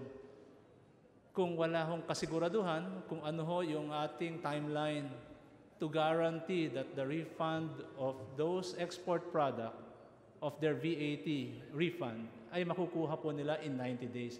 Ang 90 days po ay reasonable. Pero sa kasalukuyan, inaabot ho ito ng 3 hanggang 5 taon bago ho nila makuha yung refund. At kung minsan ay hindi pa ho nila nakukuha or hindi nila nakukuha ito ng buo, yun po yung problema natin. Maganda po ang panukalang batas, pero handa po ba tayo na maging competitive sa pamamagitan ng gandahan ng ating mga departamento ang kanilang serbisyo upang mabigyan ng protection or through the delivery of their services as incentives to our investors? Una po, as mentioned earlier, alam po natin at natanggap natin ang criticism na talagang sa nakaraan talagang hindi po, at sa kasalukuyan hanggang ngayon, hindi pa po na-establish ang isang efficient at credible tax refund system. Kung ating po maalala yung nakaraang tax reform law na ating tinalakay at pinasa dito sa Kongreso, ang nakalagay po doon ay hindi mai-implement yung pagkaalis ng zero rating ng mga indirect exporter kung hindi pa kayang tuparin ng gobyerno ang kanyang pangako na ang lahat ng tax refund ay ibabayaran niya sa loob ng 90 days. Sa report po na huli ng ating BIR, sila daw po ay naghahanda at nagsisikap na by January 1 sa susunod na taon ay ipapatupad nila ang pagre-refund ng lahat ng VAT within 90 days. Yan po ang kanilang target at timeline ng pag-implement nitong provision na ito. Yan po ba ay maaaring maisama dito sa batas na gusto nating ipasa sa ngayon?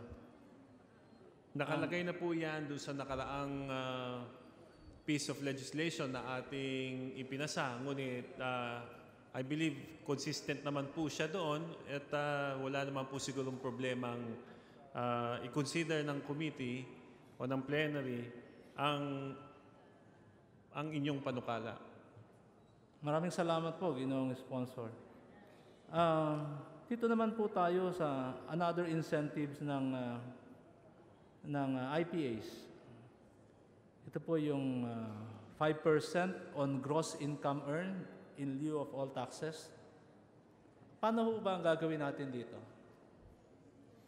Sa panukala natin, itong 5% na siyang binibigay ng ating mga investment promotion agencies ay ililipat natin imbis na tax on gross income ay ilalagay natin siya sa sistema ng tax on net income.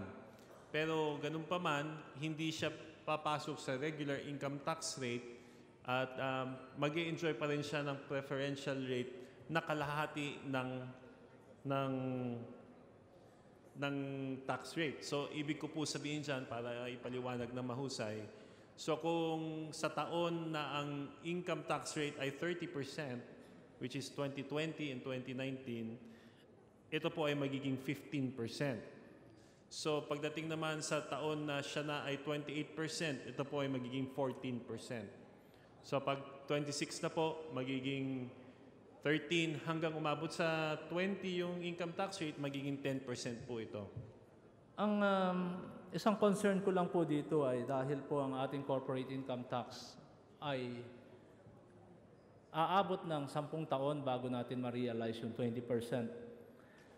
Yun pong mga nandito na po sa nahikayat na po natin na nagsitayo ng kanilang mga negosyo.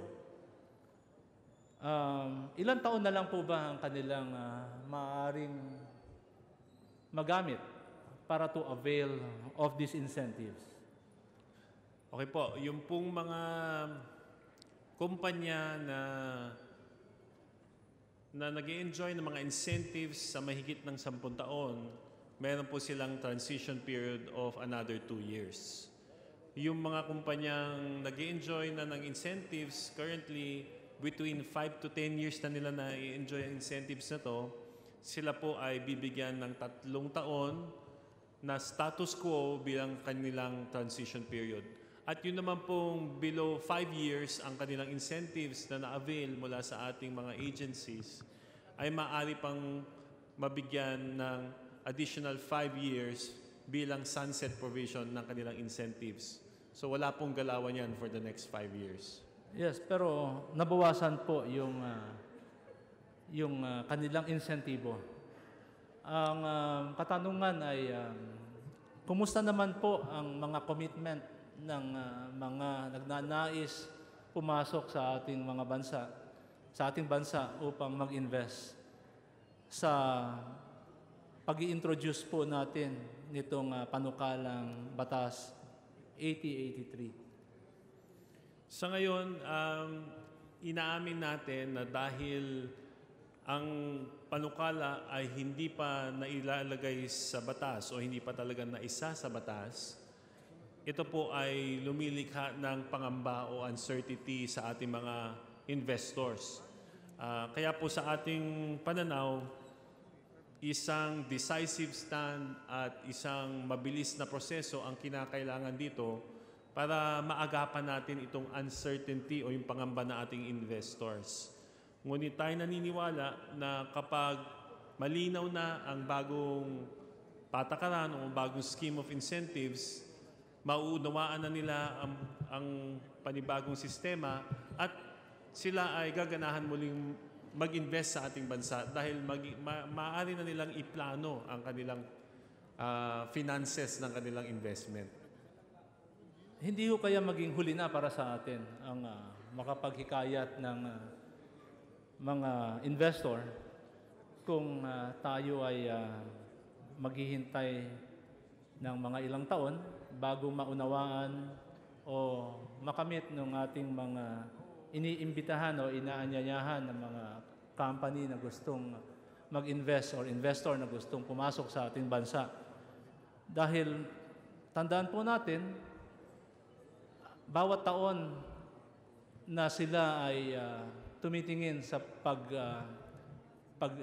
paglalagak ng kapital at puhunan sa isang bansa, ang tinitignan po nila ay yung short term at long term. Ang short term, alam po nila na hindi sila competitive. Pagdating naman ho sa long term, yung kasiguraduhan na hindi ho magbabago muli ang patakaran ng ating bansa. Yun po yung pangamba ko na baka dumating ang panahon, wala ho tayong maimbitahan dahil sa kanilang pangamba na wala na nga silang makukuha in terms of short-term goal, lalong hindi rin sila nakakasiguro sa long-term benefit ng kanilang investment sa ating bansa. Salamat po sa inyong tanong. Yan naman po talaga ang puso ng ating discussion dahil mahirap na malaman ang magiging behavior ng ating investors. Ngunit sa ating pag-aaral, mas lalo po tayong mapag-iiwanan ng buong mundo kapag hindi natin sinimulan ang pag-adjust ng ating corporate income tax rates. At kapag naman tayo ay pinabayaan nating walang kontrol ang ating gobyerno na reviewin, na lagyan ng saysay o rhyme and reason yung ating mga incentives na inaalok sa mga investors, para naman po tayong naglalakad sa dilim na hindi natin alam kung ano na pala ang pinamimigay natin at baka sobra-sobra na po pala ang incentives na binibigay. Ang panukala lang naman pong ito ay hinahangad na maisaayos ang incentives at hindi hinahangad na pahirapang investor. Sa katotohanan, ang layunin natin ay pagandahin ang incentives, akitin ang investors, siguraduhin magtatagal sila dito at bigyan sila ng pagkakataong pahabain ng kanilang incentives sa pamamagitan ng pagpapalago ng kanilang negosyo. Tama po kayo. Dalawa ho ang pangangailangan ng isang negosyante upang pumasok sa isang bansa. Ang panguna is yung ease of doing business. Mabilis na makakuha ng kaukulang permiso kung siya ay compliance with all the requirement ng isang lugar. At pangalawa ay yung insentibo. Ngayon, sa PESA zone, ito po yung dalawang bagay ang sinasagot po nito. Ito po yung mabilis na makakuha ng approval dahil there is a one-stop shop. At pangalawa, ito yung mga insentibo. Ngayon, pagka naman ito ay gagawin natin pang buong bansa, ang dalawa ho ang challenges ng ating nakikitang problema. Ito po yung ease of doing business dahil alam po naman natin, maraming mga lugar nahihirapan ho na makapaghanap buhay ang isang investor o makapag-put up ng isang negosyo dahil sa hirap na pagdadaanan niya sa pagkuha po ng lahat ng permits sa gobyerno. Hindi ho bababa sa 10 permit, national and local, bago makapagtayo ng isang factory. At yun po yung isa sa pinakamahirap na dahilan kung bakit makikita natin hindi ho ganon karami yung nagtatayo na maayos na kumpanya sa ating bansa. Pangalawa, ito po yung insentibong ninanais nilang makuha kapareho nung nakukuha nila sa mga ibang bansang kanilang pinanggalingan or mga bansang naghihikayat sa kanilang doon na mamuhunan. Halimbawa lang, Singapore is only 17%. Macau is only 12%. Hong Kong is only 16.5% ang kanilang corporate income tax. Tayo, nangangarap po tayo na maging 20, pero that is 10 years from now. Ang katanungan ko is, tayo po ba ay still competitive by then? Tatanggalan natin ng ibang insentibo sa kasalukuyan nilang nakukuha, pero ang kanilang end goal ay makukuha pa nila after 10 years. So, ako'y nangangamba, ginoong sponsor, na tayo ay mas mahihirapan makapag-imbita ng mga investors sa ganitong palisiya ng ating batas. Halimbawa lang, lagyan natin ito ng comparison. Ang isang papasok to avail of a BOI or a PEZA na sa loob ng 5 taon ay mababawas yung kanilang mga insentibong nakukuha, samantalang yung kapalit na ninanais nilang at least 20% na kanilang corporate income tax na kapalit ay makukuha pa nila after 10 years. Sa tingin po ba natin, ito ay magiging maganda na offer para sa mga gustong pumasok sa ating bansa? Kaya nga po, kanina tinatanong ko kung maaari po ba na maiklian itong ating i-implement ng pagbawas ng ating corporate income tax. Sapagkat halos lahat ho ng ating katabing bansa, from Vietnam to Thailand to Hong Kong to Singapore, ay naibaba na po nila ang kanilang corporate income tax to 20 or less %. Tayo ay gusto pa, kasalukuyan natin gustong gawing staggered, yung 30 natin, gawing 28, 26, 24, 22, up to 20%. Pero yan ay sa loob ng 10 taon. So, yun po yung aking pangamba, ginoong sponsor, Madam Speaker, na it will make us not competitive with our neighboring countries.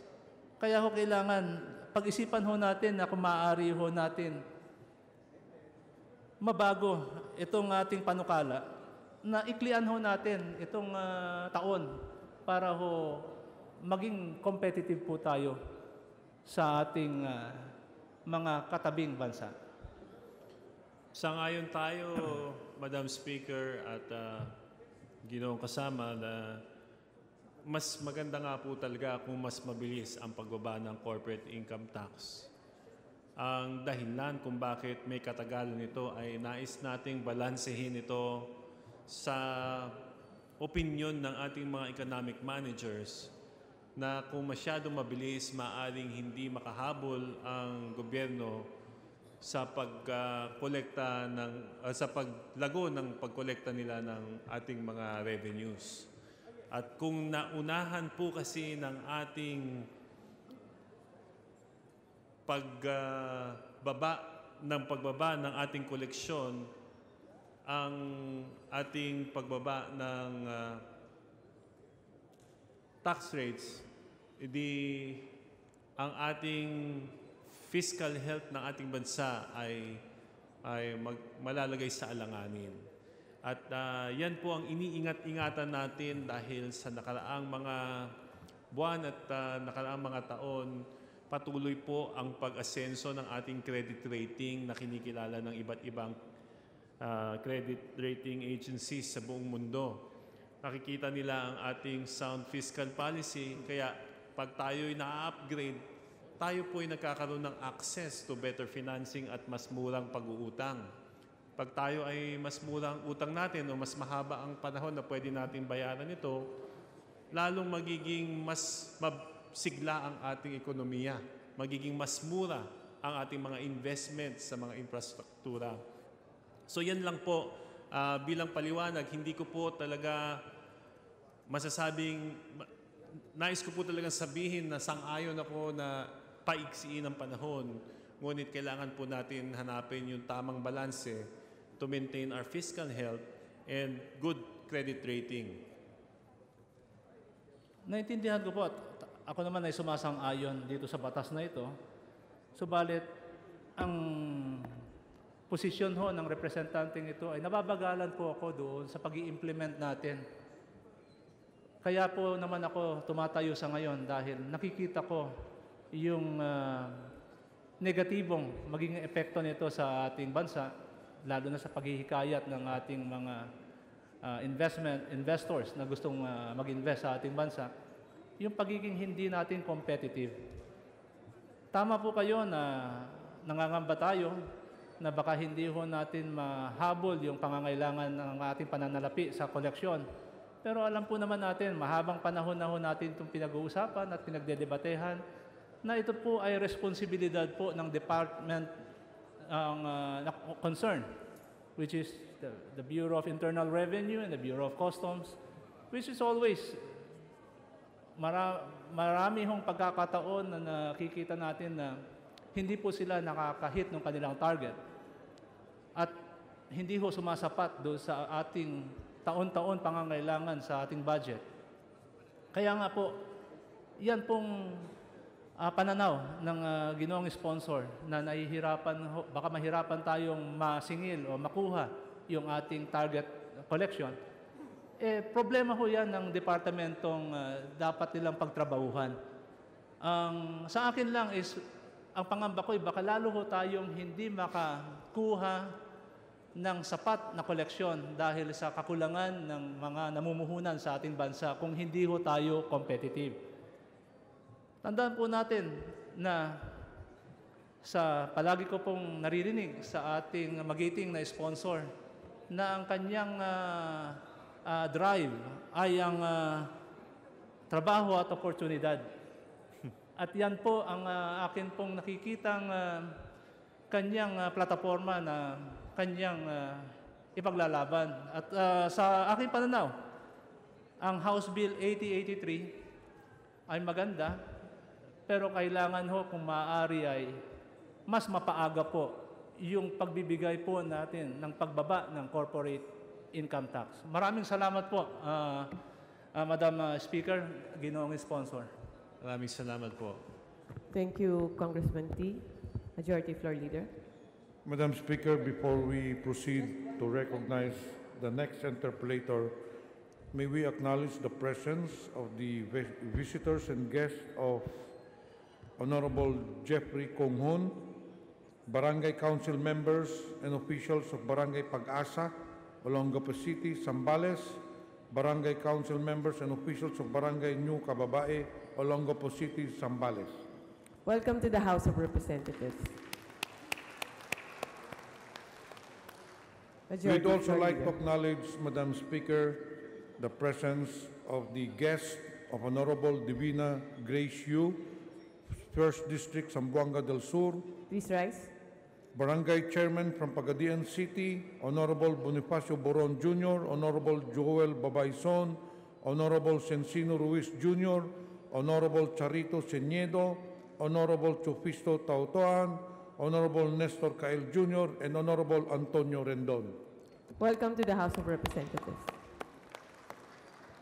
Likewise, we would like to acknowledge the presence of the guests of Representative Gwendolyn Garcia, 3rd District, Cebu, Mayor Lito Creyos, Please rise. Councilor Daisy Creyos, Councilor Nestor Pimentel, Councilor Concesa Co, Councilor Ramil Aliera, Councilor Elizabeth Almeda, Councilor Cyril Sabac, Councilor Manolito Queñanola, Municipal Assessor Emerita Anero, Municipal Engineer Jeffrey Co, Menro Eric Ibas, DRMM Officer Bernardita Rubin, former ABC President Amalia Hiorango. Welcome to the House of Representatives.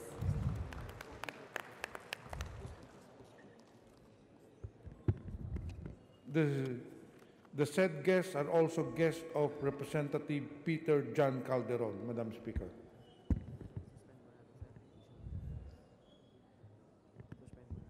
I move that we suspend session for 1 minute. Session suspended.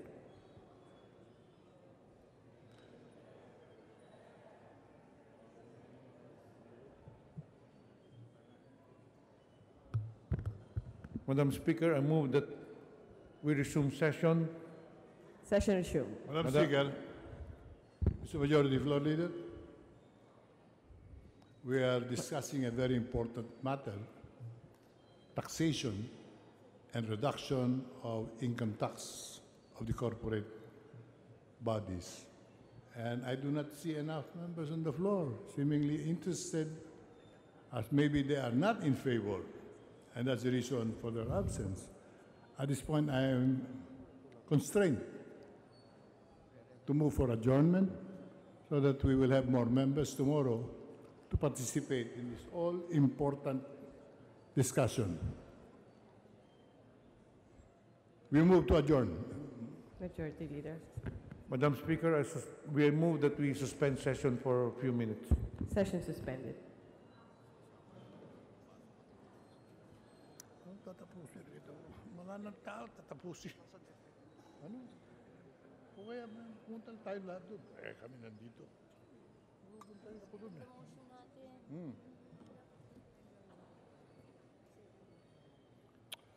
Tatapusin mo, ang haba ng listahan, ganyang kahaba, 10 interpolator. 10. Huwag ka na magmano, ako magmamano ko. Lahat sila. Sila lang umuwi na. Ano ko gustuhan? Ha? Ano tatapusin? 10 interpolator. Ano ka matatapos dyan? Hindi matatapos yan. 1 hour yung binigyan nila. Hindi naman tatapusin. Ituloy lang natin. Kung gusto nilang tapusin yan, dapat 60. Wala nang sinabi. Dapat 10 minutes, sinapos. Oh, yun. Okay. Sige. Ayun. Ikaw na. Gano'n ba? Sunod.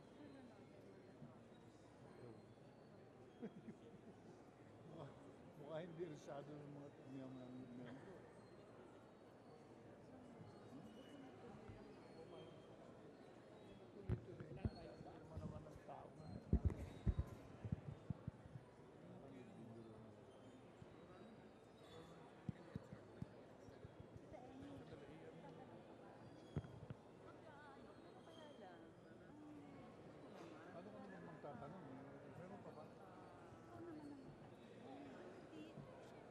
Reference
Madam Speaker, I move that we resume session.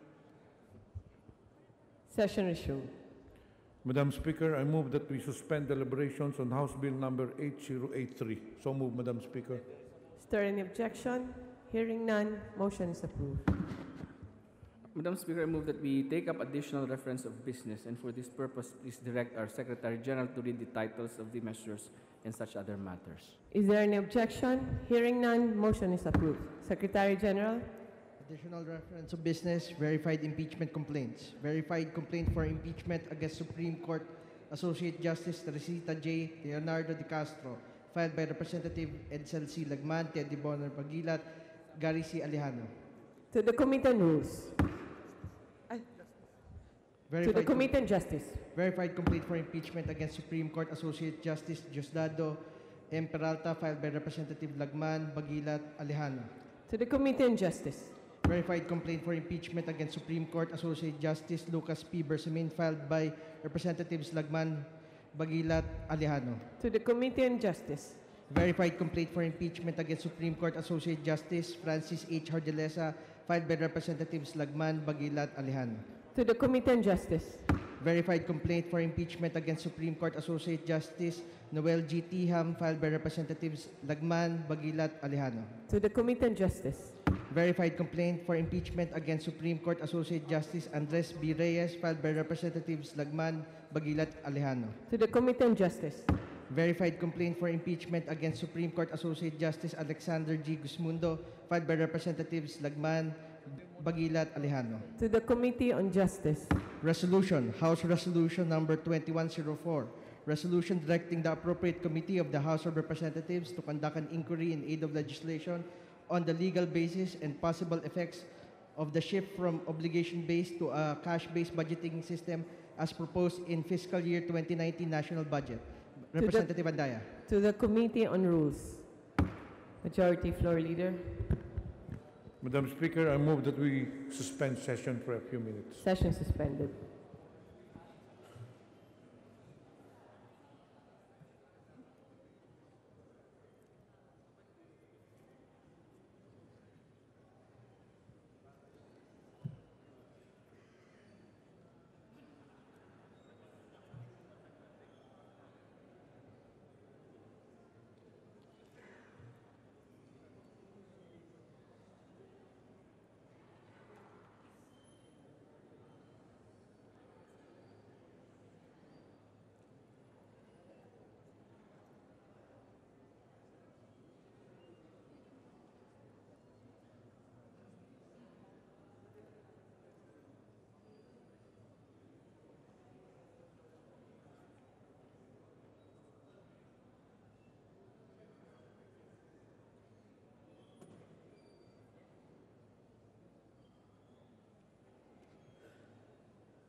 Madam Speaker.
Session resumed.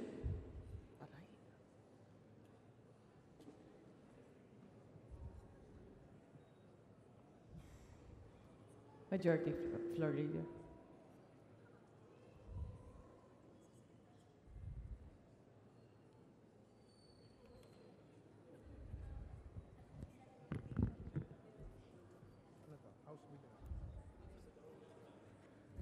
Mr. Speaker, may we request that we suspend consideration of House Bill. Suspended, not suspended. Suspended. Okay. I withdraw that, Mr. Speaker. Mr. Speaker, in accordance with our rules governing inquiries in aid of legislation, I move that we refer House Resolution number 2104 to the Committee on Rules. So move, Mr. Speaker. 2104. Is there any objection? Hearing none, motion is approved. Likewise, Mr. Speaker, we are in receipt of a communication from the Department of Justice certifying the oath of office and certificate of assumption of duty of Emeline Aglipay Villar as Undersecretary of the Department of Justice. Madam Speaker, in view of the foregoing, I move that DIWA Party List Representative Emeline Aglipay Villar be dropped from the roll of members effective July 24, 2018. Is there any objection? Hearing none, motion is approved. Likewise, Madam Speaker, on the part of the majority, we would like to elect the following members. Representative Rose Marie Baby Arenas, Vice Eric Singson as Deputy Speaker. So move, Madam Is there any objection? Hearing none, motion is approved. Congratulations. Likewise, as Deputy Speaker, I'd like to move that we elect Congresswoman Evelina G. Escudero, Vice Rolando Andaya Jr. as Deputy Speaker, Madam Speaker. Any objection? Hearing none, motion is approved. Congratulations. For the Committee on Interparliamentary Relations and Diplomacy, as Chairperson, would like to elect Eric Singson, Vice Rosemary Baby Arenas. So moved, Madam Speaker. Any objection? Hearing none, motion is approved. On the Committee on Accounts, as members, Harleen Neil G. Abayan III, Vice Francis Gerald Abaya, Munir Arbison, Vice Rodrigo Abellanosa, Ricardo R.J. Belmonte, Vice Jose Christopher Belmonte, Mark Go, Vice Ana Cristina Go, Imelda R. Marcos, Vice Emmanuel Madrona, Raymond Democrito Mendoza, Vice Evelyn Miliana, Corazon Nunez Balaniaon, Vice Mahmoud Mending Jr. So moved, Madam Speaker. Any objection? Hearing none, motion is approved. The Committee on Agrarian Reform, as member, Orestes T. Salon, Vice Mauyag Papandayan Jr. Any objection? Hearing none, motion is approved. Committee on Agriculture and Food, as members, Lorna Solverio, Vice Mauyag Papandayan Jr., and Tricia Nicole Velasco Catera, Vice Reynaldo Omali. So moved, Madam Speaker. Any objection? Chair hears none, motion is approved. Committee on Appropriations, as Vice Chairperson, Maria Lourdes Agabao, Vice Paulo Everardo Javier, Carmelo John Lasatin II, Vice Scott Davis Lanete, Carlo V. Lopez, Vice Ana Cristina Go, Sherny A. Tan, Vice Muhammad Khalid Dimapuro, Jonathan C. Alvarado, Vice Corazon Nunez Malaniaon. So moved, Madam Speaker. Any objection? Hearing none, motion is approved. On the Committee on Aquaculture and Fisheries Resources, as members, Villaflor Angara Castillo, Vice Hemadina R. Abad, Milagros Milatan, Vice Mauyag Papandayan Jr., Tobias Toby Tanco, Vice Chanco, Vice Eileen Radasa. So moved, Madam Speaker. Any objection? Chair hears none, motion is approved. On the Committee on Banks and Financial Intermediaries, as chairperson, Henry C. Ong, Vice Ben P. Verdone, and as vice chairperson, Pablo C. Ortega, Vice Henry C. Ong, and as member, Bellaflor J. Angara Castillo, Vice Rodolfo Albano III. So move and elect Crystal L. Bagaching as member likewise, Madam Speaker. Any objection? Chair hears none, motion is approved. On the Committee on Public Information, as chairperson, Ben Everdone, Vice Scott Davis Lanete. So moved, Madam Speaker. Any objection? Chair hears none, motion is approved. On the Committee on Basic Education and Culture, as members, Franz L. Castro, Vice Gloria Macapagal Arroyo, Antonio L. Tino, Vice Rodante D. Marcoleta. So moved, Madam Speaker. Any objection? Chair hears none, motion is approved. On the Committee on Civil Service and Professional Regulation, as members, Rodel M. Batogabe, Vice Jum Akbar, Francis Gerald Abaya, Vice Harleen Neil J. Abayan III. So moved, Madam Speaker. Any objection? Chair hears none, motion is approved. On the Committee on Justice, as members, Michelle Antonio, Vice Emeline Aglipay, Rodel Batocabe, Vice Rodolfo Albano, Joselito Manalo, Vice Lucy Torres Gomez, Suharto Magundadato, Vice Roel Gonzaga, Zajib Magundadato, Vice Gloria Macapagal Arroyo. So moved, Madam Speaker. Any objection? Chair hears none, the motion is approved. Move to suspend, Madam Speaker. Session suspended.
Session resumed. Madam Speaker, I move that we reconsider the approval on second reading of House Bill 6769. So moved, Madam Speaker. Any objection? Hearing none, motion is approved.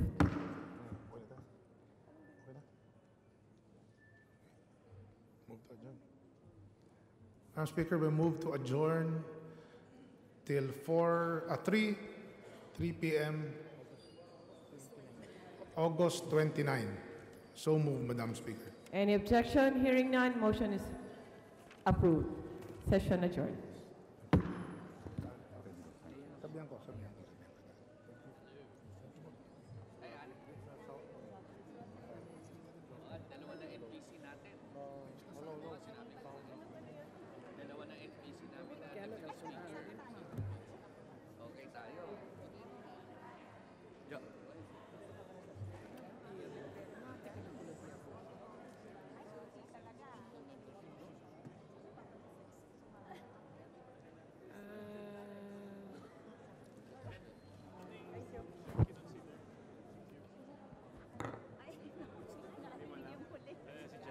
Kuya Jeff, ano yung huling pinasa? Justice. 6069? 2606. Okay, sir.